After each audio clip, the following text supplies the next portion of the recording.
Good afternoon. Welcome to the Columbus Metropolitan Club. We're so happy you're here today on this cool January day. I'm Carrie Schmidt, Managing Partner with Plentiful and member of CMC's Board of Trustees. Today's forum is sponsored by CareSource and Grange Insurance. Today's live stream is presented by the Emergency Response Fund of the Columbus Foundation in partnership with the Columbus Dispatch. Let's thank all of those supporting today's forum.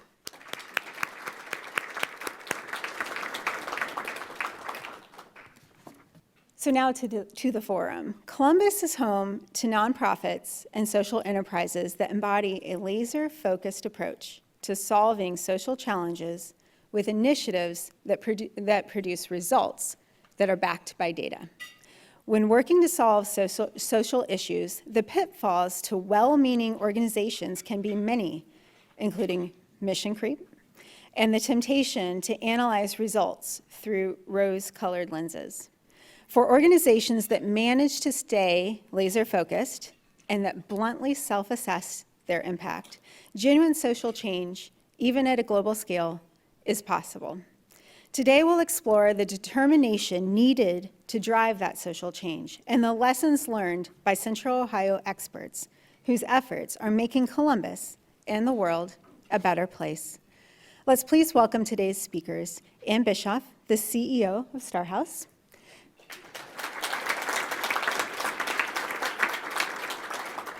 Greg Bixler, the co-founder and CEO of Design Outreach, Vicki Bowen Hewes, CEO of SocialVentures, and our host, Laura Smith, Vice President of Programs and Learning with Philanthropy, Ohio. You can learn, jumped ahead there, sorry. You can learn more about our speakers in today's forum flyer. And Laura, we look forward to today's conversation.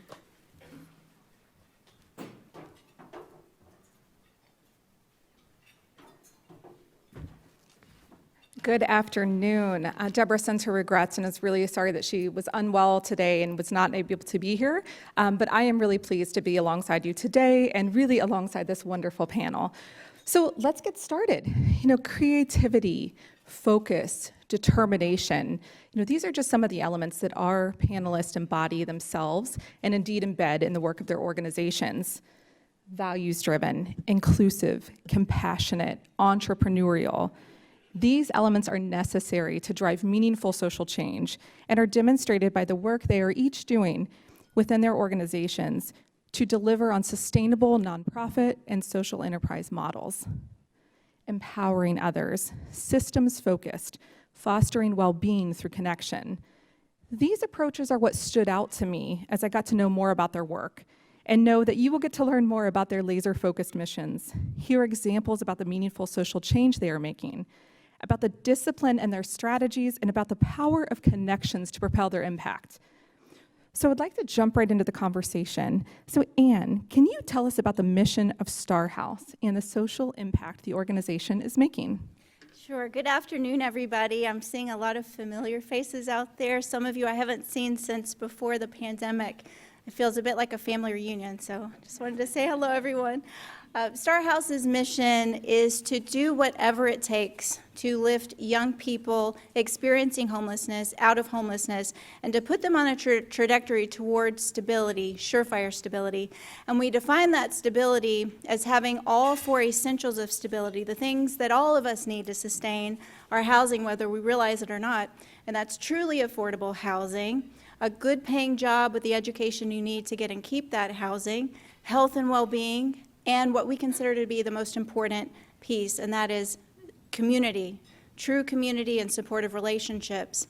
The fact is, though, that in Central Ohio and Franklin County, in a year's time, there are 3,000 individual youth estimated to experience homelessness, and we're talking about 14 to 24-year-olds.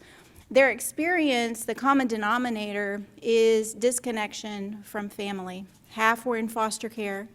A quarter to 40%, depending on when and where you survey, identify as LGBTQ, and they tell us they've been kicked out after coming out. The same thing goes for pregnant teens and young adults. and still others have run away from abuse in the home. And because they've been let down by the adults in their lives, they are suffering from complex trauma and, as expected, extreme distrust for older adults and systems. And so our model is designed to create a place where they feel safe to be re-engaged and to embark on that journey toward their healing and eventual stability. Our drop-in center is a place where they can have immediate access to safety. Once in our doors, they can prepare their own meal in our kitchen. They don't have to wait for breakfast, lunch, or dinner. They can grab a change of clothes, wash their clothes, get a shower, and rest. And then the next step is, again, the most important piece, and that's relationships, building trusting relationships with our team. And that's really the game changer and what sets them on the trajectory towards surefire stability. Thanks so much, Anne. I want to move now to Greg. Design Outreach has a philosophy of thinking outside the box, and you've said that you work towards not settling for less when that's what's expected. Can you share with us how, as a social enterprise, that philosophy guides your work? Yeah, absolutely, and thank you for letting us to be here today and share, and for moderating. As Design Outreach, we're a nonprofit that works to create sustainable technology solutions that are appropriate for people in developing countries. And what we find in our space in international community development, we often find that the bar is set too low. It's the status quo, what everybody's used to doing, and oftentimes it needs to be set higher. And the bar is usually set based on what other organizations think they can raise money to do versus what the right thing is to do. So we look at it as a systems problem of training, of funding, and of, in many cases, appropriate technology. But when the technology doesn't exist, somebody has to create that technology. And if there's any engineers out there, technologists, you'll know doing R&D work is very expensive. And so we created a model to do that work, to create those technologies, but not just to create a technology, but plug it into a system that brings value. So instead of looking in short-term gains, like what is the cheapest way to alleviate a problem for the next year, we look at it in a long term and saying, should it look like in the next 5 or 10 years? And what's the total cost of ownership versus what we think donors will pay for or what they have traditionally paid for? And we also are able to then sell those technologies to our partners who agree in the value of what we're creating. So that's how we're able to help raise the bar and buck the system through not only creating those technologies, but then advocating for their use. And this is increasing the standards. Great. Thanks, Greg. And it seems like both of you are talking about elevating that bar, both for ourselves and for what we expect from others. And I want to move now to Vicki. SocialVentures' laser focus is on developing and advocating for businesses driving social change and driving profit. Can you share with us how you help social enterprises scale and to increase impact and, of course, the importance of peer networks to your work? Sure. First, I want to say thank you so much for the opportunity to share about social enterprise.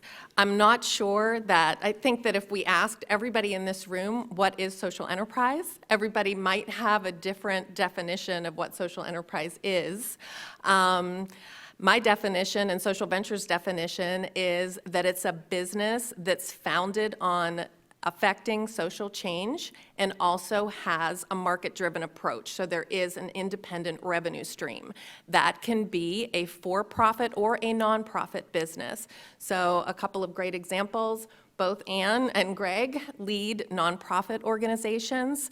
An organization that you might know here in town, Hot Chicken Takeover, is a for-profit social enterprise. So that kind of nebulous, bringing that kind of nebulous idea into business doing good is what we want to, SocialVentures wants to be able to advance in our community.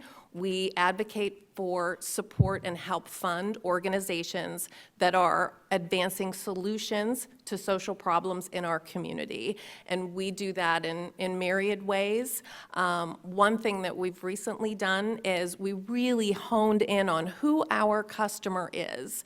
And our customer is the social enterprise that is post-launch.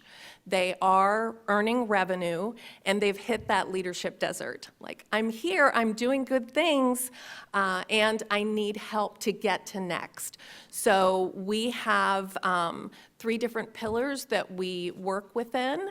That's advise, connect, and promote. And what we want to do is help those social entrepreneurs make sure that they have the resources they need to scale impact, that they have the connections to do that, and also that the community is aware, businesses are aware, and individuals are aware from a consumer perspective that through their purchases, they can also help solve problems in the community. Yeah, thank you so much. So I really want to think about that a little bit more. So you're each striving toward that meaningful social change. Can you illustrate that for us? Kind of give us an example of what that looks like in your work to see that meaningful social change. And Anne, would you like to start? Sure, I'd be happy to start. Some of you in this room know that StarHouse began way back in 2006 as a research study of The Ohio State University. And the study was designed to uncover street living youth in our community and figure out new strategies for re-engaging them and connecting them with stabilizing resources. That study culminated in the drop-in center that we have now, this evidence-based model that engages youth, finds them, re-engages them, and connects them. And what we've learned is, the research has continued both in partnership with OSU and at StarHouse as an independent organization now.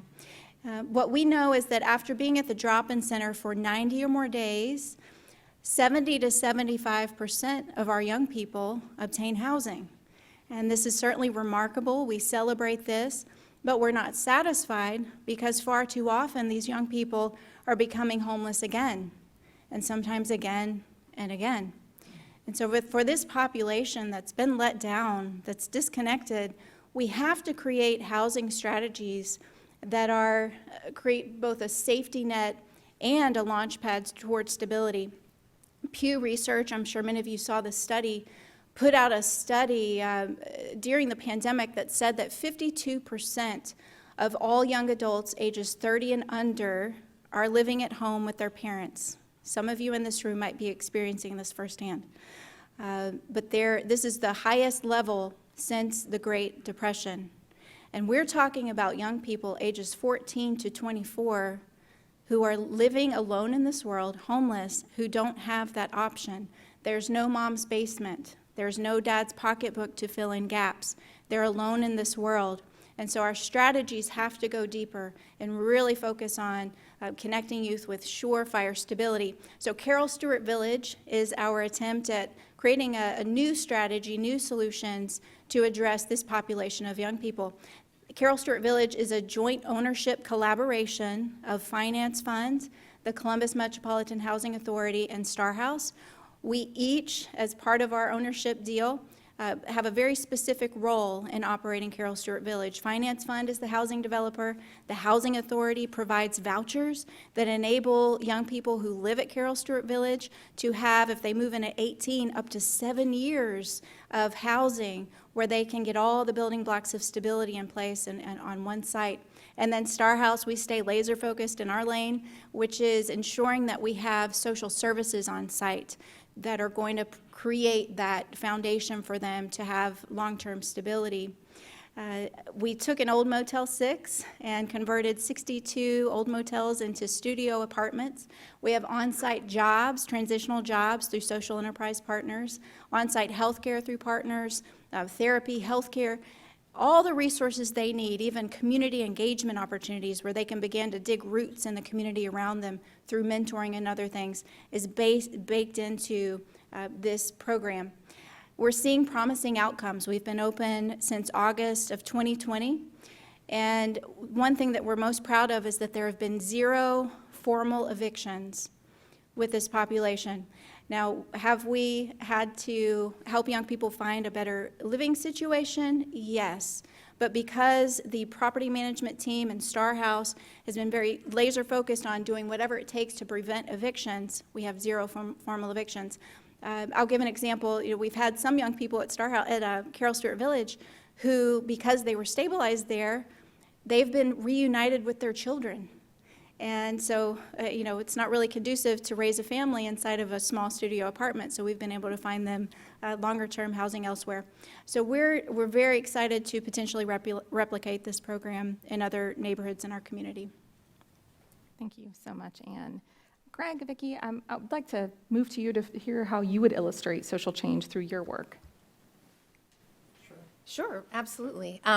So one of the ways that I'm really excited about advancing social change with SocialVentures is bringing more diversity, equity, and inclusion into the social enterprise ecosystem.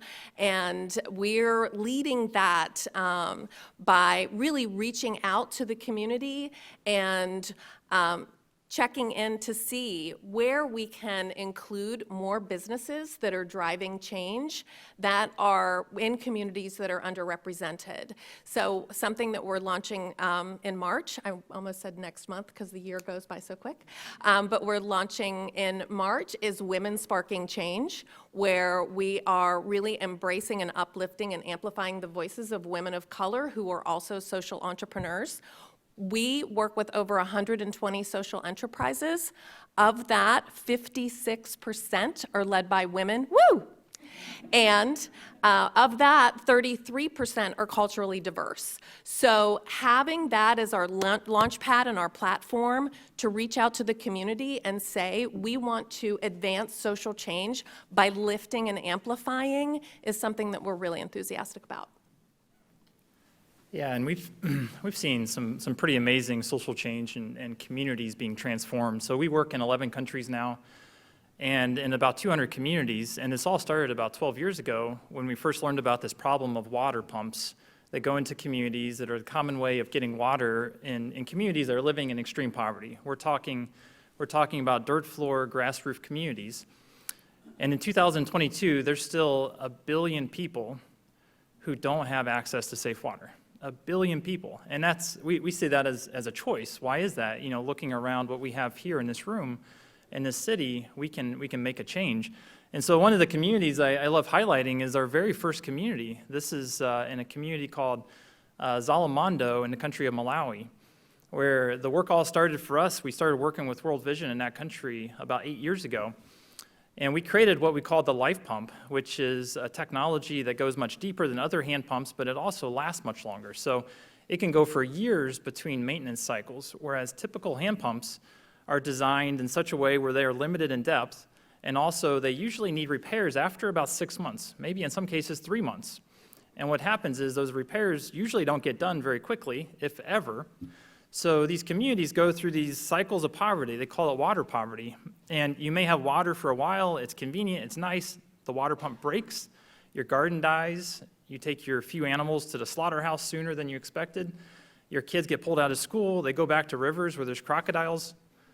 I've been to these places, and I've seen this. In the community of Zalamondo, they've now had a life pump for over 8 years, and there's never been a single day without water.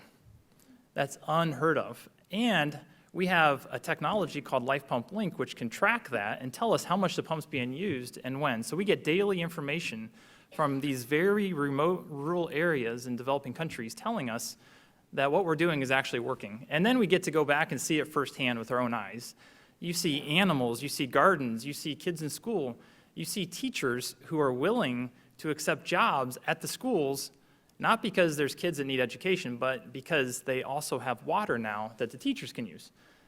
That's transformation, and it's just mind-boggling to think that it's not just a matter of giving water to a community or a water pump. It's a matter of giving them hope that the water will be there tomorrow, and that's really the transformation that we've seen. Fantastic. And I'm hearing something that's common for each of you, and I wanted to call out something that you said, Anne, that we want to celebrate it, but we're not satisfied. And I think for any of us who've done any of the work in diversity, equity, inclusion, we do a lot of this through Philanthropy Ohio. That's the case as well. And Vicki, you sort of spoke to that, and so did you, Greg, when you talked about the 1 billion people still don't have water. So let's celebrate these moments, but don't lose sight of the fact that we can't be satisfied. We can't become complacent. We still must drive toward that laser focus. So thank you for each of you for illustrating that. And I just want to move now to thinking about from vision to mission to business. So the business of running a nonprofit or a social enterprise really isn't any less rigorous than running a business that's for profit. In fact, you could argue that it requires a disciplined decision-making to stay focused on mission. Can you share an example of when using such discipline made a difference, or when you had to make a hard decision that ended up being the right choice? Sure, I'll jump in here. In the last year, we were given an opportunity to take a 6 to 7 figure donation or grant rather to administer a program for our youth that would have been well and good for our youth. But it wasn't in alignment with our long-term vision and our strategic plan, so we made the very difficult decision to turn those funds down. Now, our youth are still benefiting. We're able to refer our youth to another organization that's administering that resource, but it was one of the best decisions we've ever made because it has enabled us to stay laser focused on our big vision.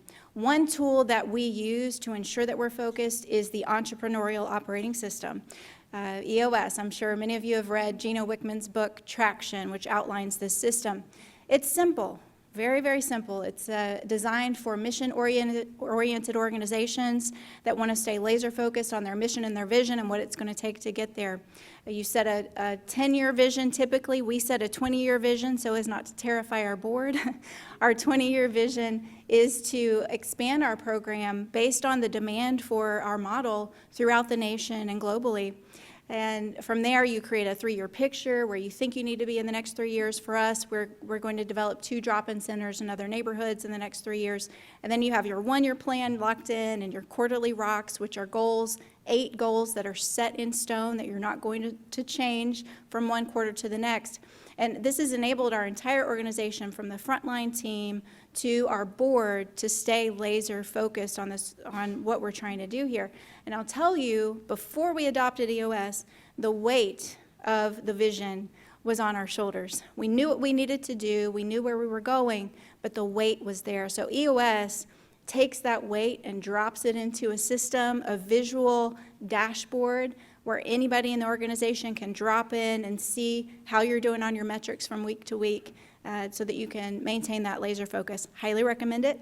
EOSworldwide.com is the website if you're interested. They're not paying me to say that. I'm just that. They're not a sponsor of today's forum. Not sponsoring. Yeah. Thank you for sharing that. And I think we'll actually be coming back to talk a little bit more about that here in a moment. And I love that your board wanted to go at the 20-year vision instead of the 10-year. That was more attainable. That may not be everyone's experience. So thank you for sharing that. And so, Vicki, I want to go to you now about the question of decision-making and those hard moments. Anne mentioned turning down funding. Is there something you'd like to share on this? Sure. I'm relatively new in my role. I'm just celebrating 6 months with SocialVentures. And in that, the social entrepreneurial ecosystem in Central Ohio really just started about a decade ago. And the founder of the organization, who I succeeded, Alan Proctor, was really influential in helping to create the footprint for social enterprise in Central Ohio, and did a lot of different things, from helping ideate on businesses to helping them scale to helping them partner on a larger level. And when I came in, I realized that the ecosystem has really evolved, and there are many partners who are doing really important work at the ideation stage, Give Back Hack, See Change, ECDI, as well as helping nonprofits identify where those independent revenue streams might be developed, cause impact. So those, and Philanthropy. So really identifying who our customer was so that I could be really clear when coming out and speaking in the community of what our customer needs and how we're able to help them. So redefining that and more zeroing in on who we serve, how we help, and why has been transformative, not just from an organizational standpoint, but also from an opportunity to create partnerships within the community, because we are a nonprofit. We want to make sure that we're not duplicating service. We want to make sure that we're amplifying those other service providers that are doing great work. So we partner with those organizations that ideate, that help put those foundational pieces together, as well as then help fund things at a larger level so that when an organization is ready to scale, we can connect them with an Ohio Impact Fund or an ECDI that offers that type of scale and sustainability, where we are able to make the most impact is working directly with the social entrepreneurs. And these are entrepreneurs that are really running two businesses. They're running their social mission, and they're also leading a revenue-based model. So they are affecting social change and earning revenue. That's double the work. And the roadblocks, barriers, opportunities that they have are also multiplied. One of the things that we just launched last night, we've been working on it for several months, but we just launched last night, was a private peer advisory alliance. So we have 20 social entrepreneurs that are leading social change businesses in Central Ohio who get together once a month, and they're able to have that safe space. They're able to really talk amongst their peers and scale their ideas and impact in a place where they have like-minded people that they can talk to. And as an entrepreneur, I know how important that is to be able to have that safe space to move forward and have open discussions. The other things that we're doing, again, making sure that we're staying in our lane and staying laser focused, is when we're connecting resources. So we have a great partnership with CCAD, that they had students that were they're photography students that wanted to create their senior portfolios. We have social enterprises that really wanted to be able to up their game in their marketing images. So we partnered together to provide 10 social enterprises a portfolio of professional images that they can use throughout their digital presence. CCAD won because their students have a really great resource, a new portfolio that they can show. Our social entrepreneurs won because they have a great library of marketing images. And we won as an organization to be able to come together. You've both talked about, staying in your lane, and it's really hard as a leader. You want to take on everything. That's, you think I can, take on everything in front of me, and that's going to be helping me do my mission. So that really laser-focused piece about saying I have to say no to stay, to keep that fidelity to my core mission is really important. Greg, I want to hear a little bit from you about your kind of hard decision-making times. Yeah, no, I think it's very much a similar theme, mission drift, and that's something that we're very cognitive of and looking at, making sure that we do what our mission and vision says and not be pulled to where maybe funding and other opportunities, look attractive. It's the shiny object syndrome. And so as Design Outreach, we really see ourselves as a humanitarian engineering organization, and it's not just focused on one technology, it's focused in WASH, so this is water and sanitation problems, it's agriculture, it's food security, seed storage, agriculture, farming, and it's global health, and it's medical devices. And so looking at that, and this is us, interacting with some of our peer organizations in international development, and these are some huge organizations in some cases. They can start off doing one thing and then become a full-on something else. And usually it's the way the funding goes. As an example, with our success and scaling of the Life Pump project and the technology around the world, the temptation is to become a water implementation organization where we're going after funding, and funding's coming to us, where we're scaling up, we're hiring dozens of field staff, vehicles, country offices. Instead, we're holding back and saying, no, our mission is to train and equip those other organizations so that we're just not reinventing the wheel and duplicating, which is hard because there might be like a big pot of money sitting there saying, hey, you can become somebody else if you take this money. And so that's something that we've had to be really careful. And I could speak on EOS as well. It's really funny as we were preparing for this, learning about Ann and the work that they're doing with EOS. it really, the thing that's kept us focused on that, laser focused, has been our team, and EOS has been a great tool for us as well, where maybe 4 or 5 years ago, we were still going through a lot of the growing pains. We were growing. We went from 3 or 4 people who were in sync step with each other to then 10 people to 20 people. Now we're up to 40 people, and it changes the dynamic significantly, especially when you overlay dozens of volunteers who do the engineering with us and working in different cultures in different countries. So it's allowed us to stay laser focused and stay accountable to those goals, and to be able to communicate that both to our financial partners, to our staff, our global staff, our board of directors.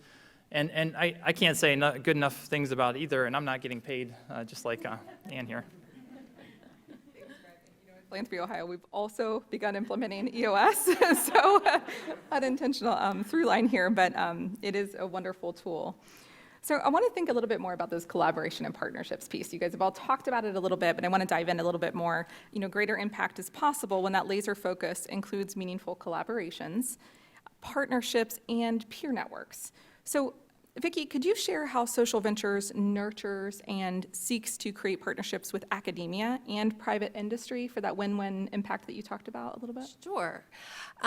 So I believe that we're stronger together, and whatever we're doing, whether it's personal or professional, learning what someone else is trying to drive forward and how we can come together to affect meaningful social change is how we make more momentum and create more traction.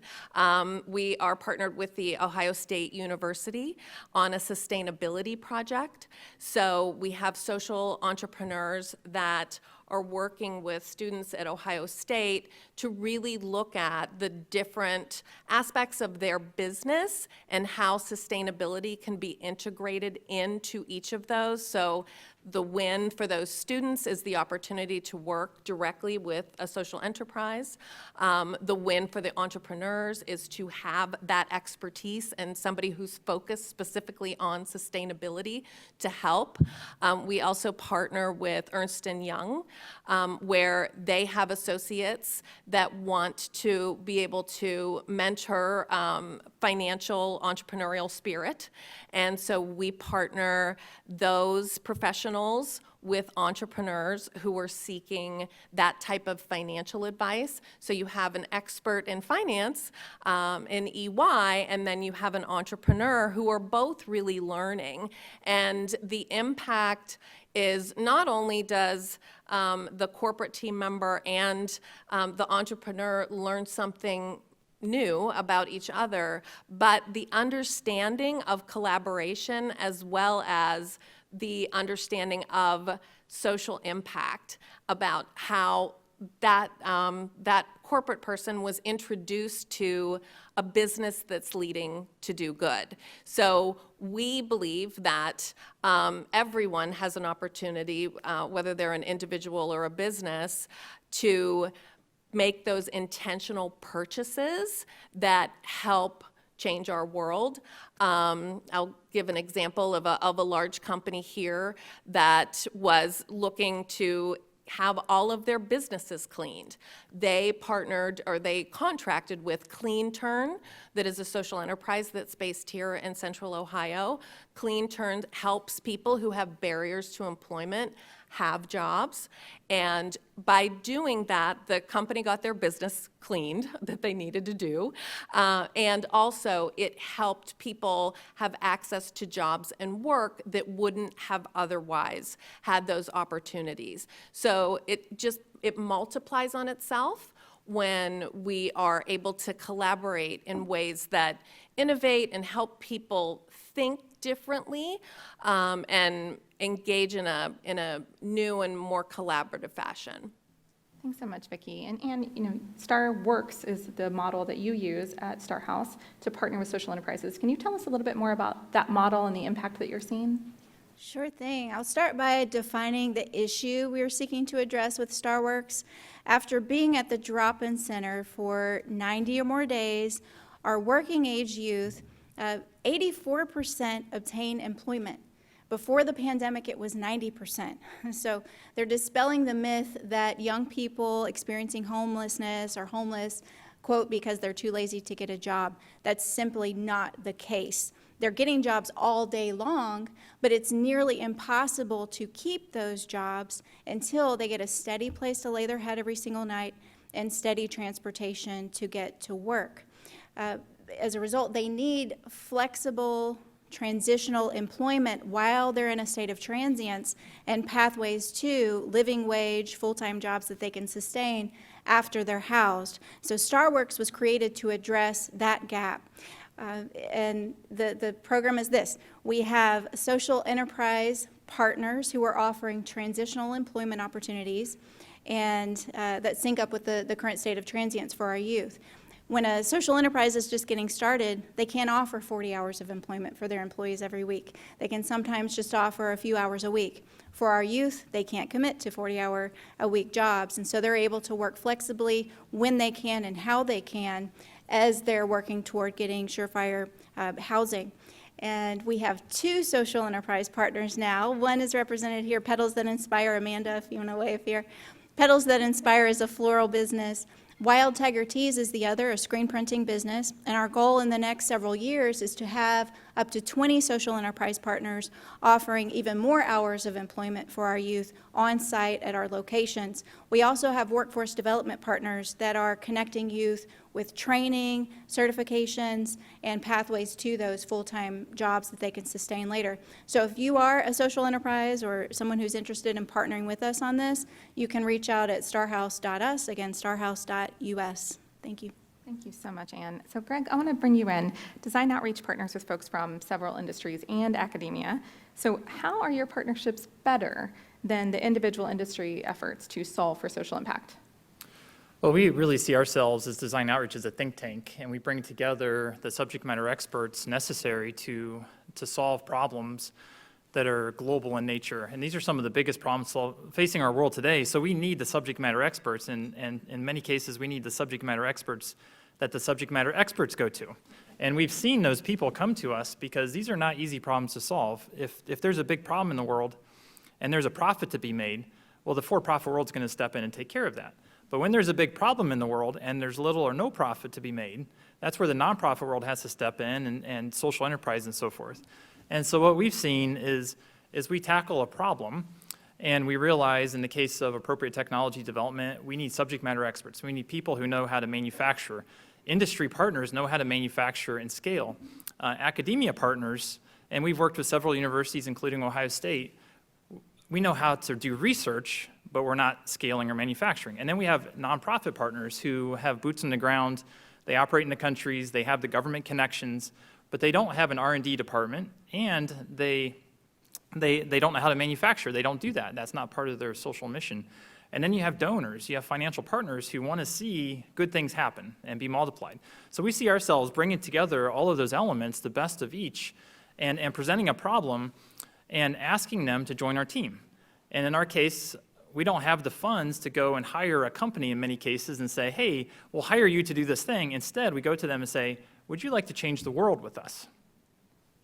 And you see a bunch of nods just like this. It's hard to say no to that. And next thing we know, they start volunteering with us, and often it's the owners of the companies, it's the presidents, CEOs of the companies who we go to, they get excited with their executive teams, and it trickles down into their employees who are now benefiting from it personally because now they're involved, they get to have this change, this impact. And something about engineers, and I'm an engineer, I started my career at Battelle, and this is kind of where the model came from. A lot of engineers kind of move away from engineering at some point in their career, but they still have that desire to invent things and to build things and to be creative. And so it's a very attractive thing to ask engineers specifically to volunteer because they want to go back and they want to give back. And so we've benefited tremendously from that in our programming and being able to do the impossible. We're told many times it's impossible to do that. And then we have it done and we demonstrate it's possible. We're doing it.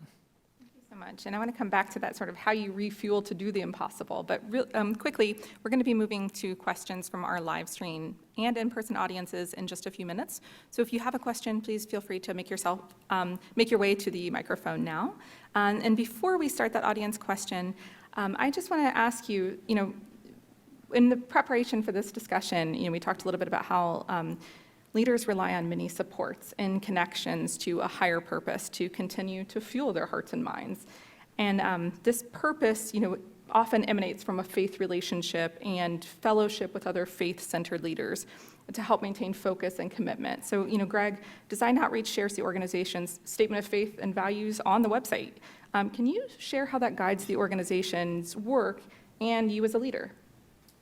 Yeah, so Design Outreach was started with the premise that we're a Christian organization doing this work because we're motivated by our faith. And what that means for us is it also helps us set that standard of excellence. It's the golden rule. If it's not good enough for us, it's not good enough for others. And for us, Jesus set that example. He didn't half heal the blind man. He didn't feed half of the 5,000. He didn't walk on the water but sink down a little bit. He didn't turn the water into bad wine. He turned it into the best. So that's the standard. So why should we have anything less? And this is something that's very important to us, that we operate on what we call the abundance mentality. And so oftentimes the problems in the world exist today because we, as nonprofits across the board, operate what we call the scarcity mentality, which is you have a pie, let's just imagine the analogy, and you have a lot of needs. There's a lot of needs around us. And so what we try to do is slice that pie as thin as possible so everybody gets a crumb, but then nobody's needs are actually met. And the problems just come back, and they come back again, and we go and try again, but it's the same problem. I think Einstein said something like, to keep doing the same thing and expect a different result is insanity. So we look at that and say, number one, what is the right thing to do? What is that standard? And then number two, we pray for the resources to meet that standard. And I think that's a huge reason why we've seen the growth that we've had. Over the last 4 or 5 years, we've had about a 40% growth in revenue. We've seen our technologies being accepted at the national level in 2 countries in Africa. We operate in 11 countries now. We have dozens of industry partners. The resources continue coming to us, and I think a lot of it is not settling for that scarcity mentality, but saying what is the right thing to do and go to the higher power that can make it happen. Thanks so much, Greg. And so in our last moments, would anyone else like to comment on their faith journey and its importance to their work? Sure, I would. It's so refreshing to talk about faith in this setting, so thank you for asking this question. I mentioned at Star House, we work with a population of young people that are experiencing complex trauma, horrific traumas. Some have been locked in a basement. They've been pimped out by their own parents. They've been forgotten, and they've lost hope. They're disconnected from people and don't trust a soul.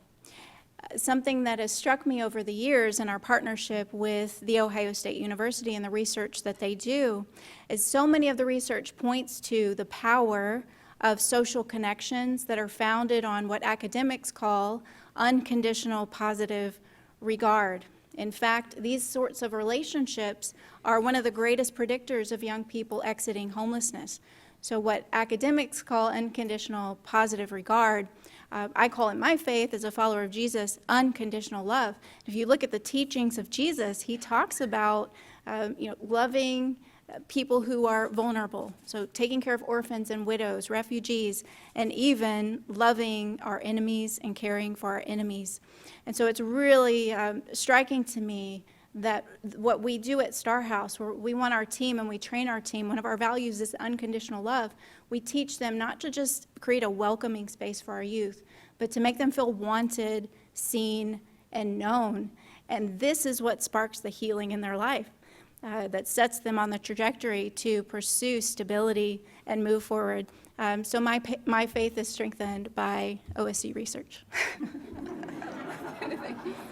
Yeah, and I will also say that I'm a very spiritual person. SocialVentures is not a faith-based organization, but we also know that when we meet people where they are, that with that non-judgmental welcome, we know that we can help advance our communities being stronger and our world being a better place. So with our work with the social entrepreneurs who are advancing that important change, helping them understand the critical components of them knowing how important not only that their work is, but that we see them. We know how hard it is to do the work that they're doing day in and day out and run these multiple business lines to create social change.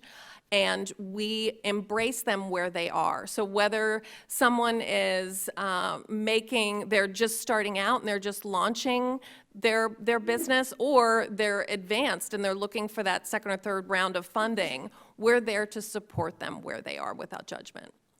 Thank you so much. So it is CMC's long-standing tradition to take audience questions. Mantra Moody with CNC is curating questions from today's live stream audience. So for our in-house audience, please join Mantra at the microphone if you would like to ask a question. We do ask that you please keep your questions brief and to the point. Mantra, what is our first question? Thank you, Laura. First question is from Emily Prieto. It's for Anne. Is permanent supportive housing an option for the homeless youth? Absolutely. I mentioned the housing that we are part of, Carol Stewart Village, but we also refer youth to all sorts of housing opportunities in our community. It's not just limited to what we offer at Carol Stewart Village. Permanent supportive housing is certainly part of how we support their housing needs. Renee Delane from Women Who Dare. Sorry, I'm not quite tall enough here. I would like each of you to answer this question. Obviously, you're value-based leaders. We can all see that. And you love humanity with your wholehearted love. What person in your life has most impacted you to become the human beings that you have become?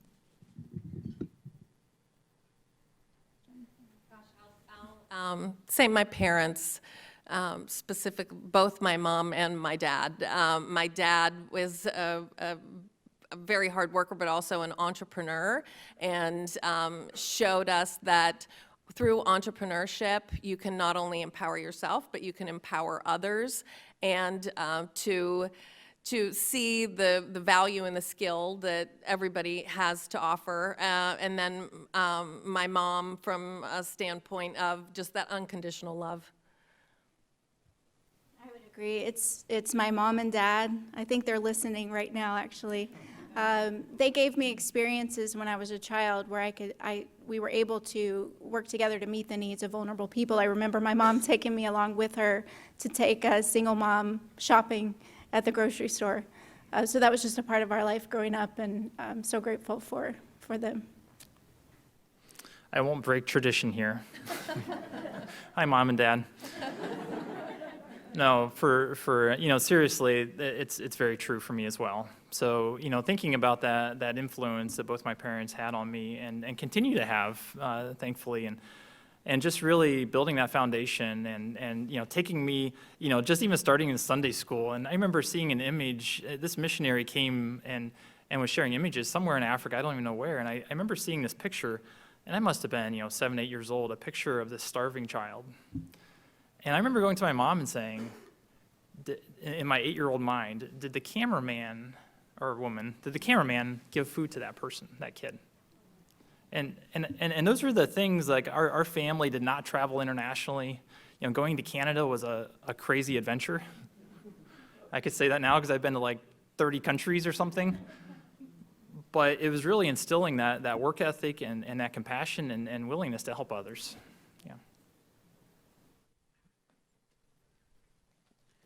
All right, this question is from Carol Mary. What are the other underserved audiences in Central Ohio that need to be helped in similar ways? Who is being overlooked, and are there initiatives for those audiences? The first group that comes to mind is young people aging out of foster care. That is represented by half of the young people at Star House, and I'm looking at folks from Buckeye Ranch here. But we need more emphasis on ensuring that young people, while they're in foster care, are getting the trauma support that they need. Opportunities to connect with mentors. Mentoring has been proven more successful than therapy for young people who've experienced complex trauma. So I encourage you to consider mentoring young, vulnerable people in our community. Vicki, anything you wanted to add to that question? I would agree that, I would also amplify mental health. I think that mental health mental wellness is something that is still a stigma and needs to not be a stigma. We need to make sure that there are the supports available because that so often, if you look at the underlying cause of homelessness, of addiction, it is rooted in that mental wellness. And I would love to see more support there. Yeah, we live in a broken world. That's not a surprise to anybody here, and it's all around us. It's in Columbus, it's around the world, and I think that we all have an opportunity to care and to do something and to be radical in how we do that. There's so many issues, we can't even list them here, but I agree with my panelists here.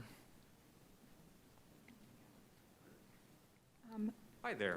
Yes. My name's Clyde Compton. I'm a MBA and a founder of a social enterprise at The Ohio State University. Very proud. I have a question about dignity and thusly like inclusion, and I'll try to be concise.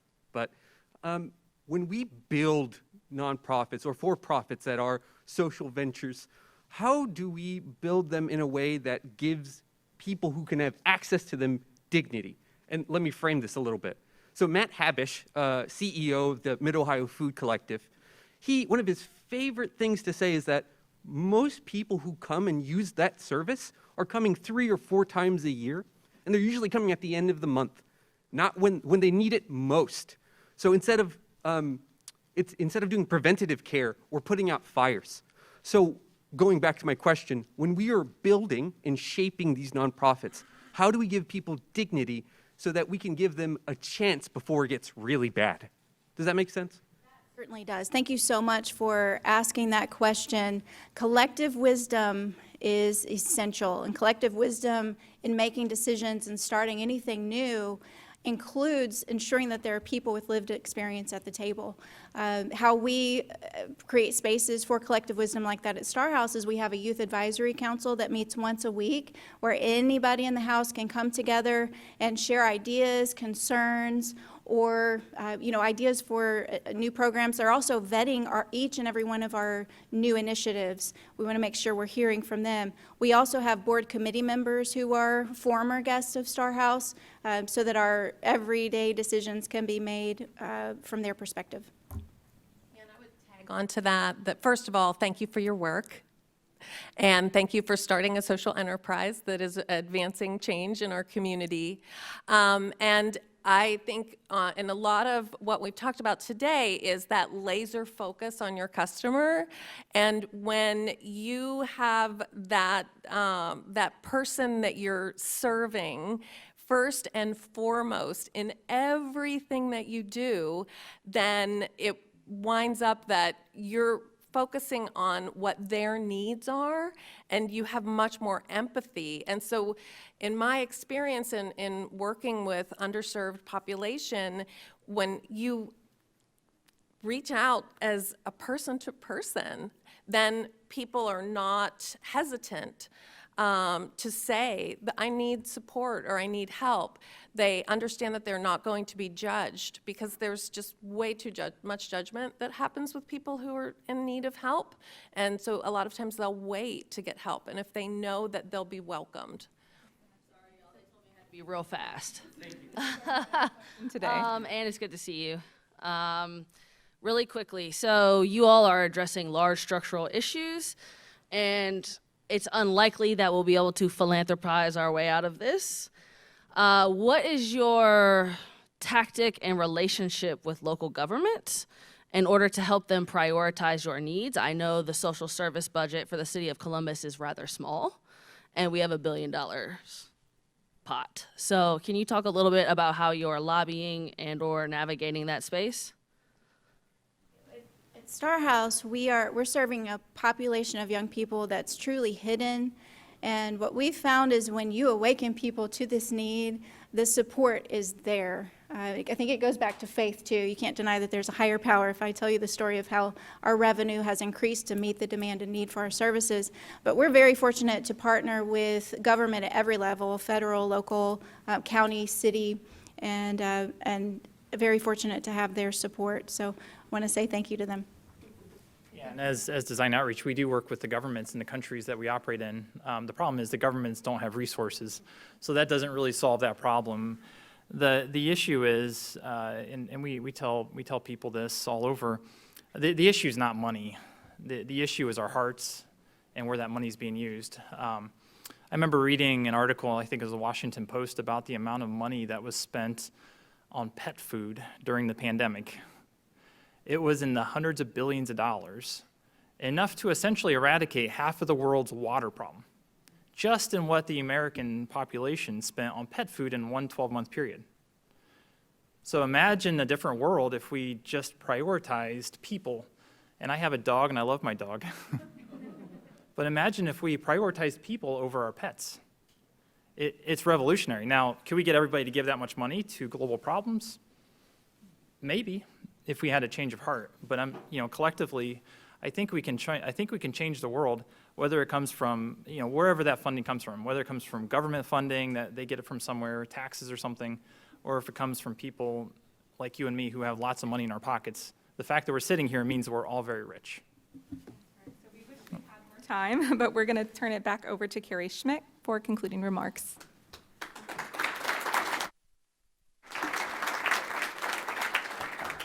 All right, I hope you found today's forum interesting. For me, it's really helpful to see that the great impact that can result when you use insights and precision data and have a high standard. Good things happen. So thank you so much for sharing those stories.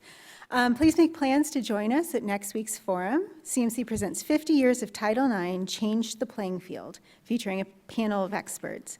Thank you again to today's sponsors, CareSource and Grange Insurance, and thank you to our online virtual seat patrons and to the Emergency Response Fund and the Columbus Foundation for presenting our live stream in partnership with the Columbus Dispatch. And lastly, of course, special appreciation for today's speakers, Ann Bischoff, Greg Bixler, Vicki, Bowen, Hewes, and our host, Laura Smith. And thank you for joining us, both here in the room and online. We could not do this without you. We look forward to seeing you next week as CMC presents another community conversation. Thank you so much.